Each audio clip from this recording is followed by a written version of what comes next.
Hello guys! Hello Scorpio! Welcome dito sa aking channel, Scorpio. Alamin natin ang timeless reading mo para sa lahat ng Scorpio, okay? Muna natin. Okay, so thank you sa lahat ng mga Scorpio na naandito sa aking channel. Thank you sa mga bago kong subscribers. Wow! Lesson learned. Lessons and blessings, Scorpio. Wow! Makikita mo dito is compass. So, yung message ng baraha mo is kung ano man yan na direksyon, meron kang direksyon na gustong tahakin, okay? Meron kang ideya na gustong igawa or isa action. Marami kang plano sa buhay, okay? Nakikita ko yung planong ito is talagang yan yung direction mo sa ngayon okay? Wait lang, tingnan natin ano pa ba ang gusto mo parating sa'yo. Limitless. Wow! Okay, Scorpio. Nako, alam mo ba yung reading mo for the past maybe 1 year ago until now? Sobrang ganda. Okay, ikaw yung isa sa pinaka napansin ko na may improvement yung mga readings nyo. Okay? So, simulan natin dito sa lessons and blessings. So, Scorpio, you will have, kumbaga, opportunities, diba? Possibilities, opportunities na darating sa buhay mo, okay? So, ibig sabihin yan, marami kang lessons, marami kang pinagdaanan sa buhay for almost decades siguro. And, yung iba naman sa inyo dito, marami kayong, kumbaga, lessons in life, lesson learned na dala-dala sa buhay mo.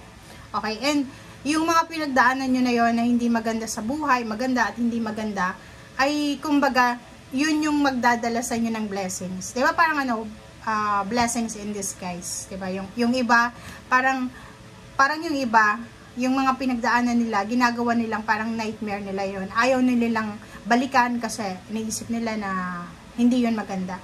But para sa'yo, nakikita ko na yung lessons mo, siya yung magiging motivation mo para makuha itong blessings na to. Or yung lessons mo, or yung mga pinagdaanan mo, siya yung parang motivation mo.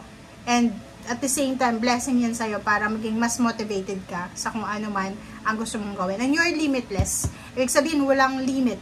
Sky is the limit. Okay? So, nakikita ko sa'yo dito na maraming milagro ang posibleng darating sa'yo. You are divinely guided, protected ng ating universe. Okay? And kung makikita mo dito, meron dito na compass. Yung compass na to, either compass siya or either watch, stopwatch. Dito sinasabi ng baraha sa'yo na nasa tamang lugar ka ngayon. Okay? Kung ano man ang gusto mong simulan, ikaw na. Diba? Kung ano man itong gagawin mo sa ngayon, ikaw na yung responsible dito. After ng decision making mo ngayon, wala kang ibang sisisihin dito, kundi ikaw lamang, ha? So, kung ano man itong decision, relationship, love, ano ba yan, travel, moving on, limitless, you're limitless, magagawa mo lahat, but yun nga sinasabi sir dito, ikaw na ang may gawa ng buhay mo. Kasi, parang nakikita natin, yung iba sa inyo, may mga nangyari sa inyo sa past na responsible yung parents nyo or responsible yung relationships nyo o yung mga taong naging connected sa inyo. But now, sinasabi dito, ano man ang desisyon na gagawin mo, ikaw na yan. Okay? Ikaw na. Magkamali ka man, wala kang ibang sisisihin kundi sarili mo. Okay? And dito sinasabi na ano man itong gagawin mo talaga, you will accomplish lahat ng gusto mong gawin. Sky is the limit, diba? Galing naman. Ay, Scorpio. 1 and 2 tayo. Okay, Four of Pentacles. Okay, Scorpio. Ilang beses ka na nag-a-attempt na mag-ipon ng pera? Ilang beses ka na nag-a-attempt na kumbaga wag gumasos ng gumasos, magtipid, maging masinop sa pera, but palagi yun na nauudlot. Like for example, may New Year's resolution ka na, ay gusto kong magtipid ng pera, or ay kailangan kong ganito ganyan. But in the middle ng year, natitempt ka ulit na gastusin yung inipon mo, and sasabihin mo, ay next year na ako magtitipid, parang ganun. So dito sinasabi ng bala sa'yo na pwede rin na mangyari ulit yung plano mo na pagtitipid, yung plano mong pagda-diet, yung plano mong pagiging yung simple lang, ay posibleng maantala na naman. Okay. Justice and Knight of Pentacles. Wow, wow, wow. Okay. At ang dalawang barahan ito ay napakaganda niyan. Bakit? Para to sa mga Scorpio na connected sa Sagittarius. It's either may Sagittarius ang karelasyon, or pwedeng Sagittarius ka na boss, or friend, or parents. Okay? Dito sinasabi sa inyo, Scorpio, na isang tao ang posibleng magdadala sa'yo ng opportunity para dito sa good karma na to. Yung Justice card is all about good karma. Contract signing, good karma, travel, movements, improvement, accomplishment. Okay? So, kung sino man siya, or kung ano man tong opportunities na to na posibleng papasok sa'yo in terms of money, deserve mo siya. Okay? So, expect mo na to na talagang may blessings, may financial blessings ang papasok sa buhay mo na pwedeng magdala sa'yo ng good karma, or ito talaga yung good karma na para sa'yo, na deserve mo, na naka-destiny para sa'yo. Okay, next card natin is Emperor. Kung makikita mo, ang significant numbers mo dito is 44. Emperor and the Empress. Wow! Empowerment siya, both babae at lalaki.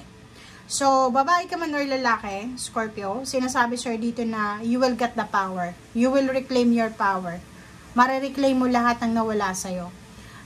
Good health, diba? Stability, financial stability, emotional stability, family, security, may pwedeng ikakasal, may pwedeng makikipaghiwalay, may pwedeng babalik sa pagiging single, may pwedeng reunion with the family, may pwedeng makipagbalikan sa ex niya, may pwedeng mapopromote siya, parang ganon, may magpapatayo ng bahay, may mabubuong pamilya. So marami ditong possible na security and balance na darating sa buhay mo. But be careful kasi meron ka ditong dalawang barahan na hindi siya masyadong maganda. Okay?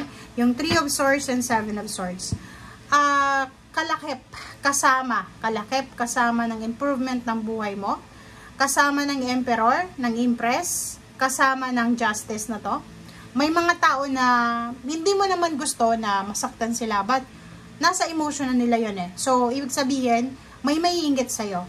Maganda ka dito ha. Sabihin ko sa'yo, Scorpio, ang maiinggit sa'yo dito is either Leo, it's either Virgo. Virgo talaga. Yung Virgo na to, babae siya. Kung babae ka na Scorpio, isang Virgo, kailangan mong iwasan to kasi inggitera siya. Ang Virgo na yan is pwedeng sirain niya yung pangarap mo. Ang Virgo na yan is pwedeng sirain ka niya sa mga tao sa paligid mo. Ang 6 of Wands na to is ikaw ito eh. Diba? So sinasabi sa'yo na victory, success, recognition, awards, rewards, travel, first time mong maging OFW, pwedeng possible na to na magaganap sa buhay mo. And yun lang, mag-iingat ka sa mga Virgo, mag-iingat ka sa mga Leo, mag-iingat ka sa Capricorn din. Okay? So, thank you guys for watching. Bye!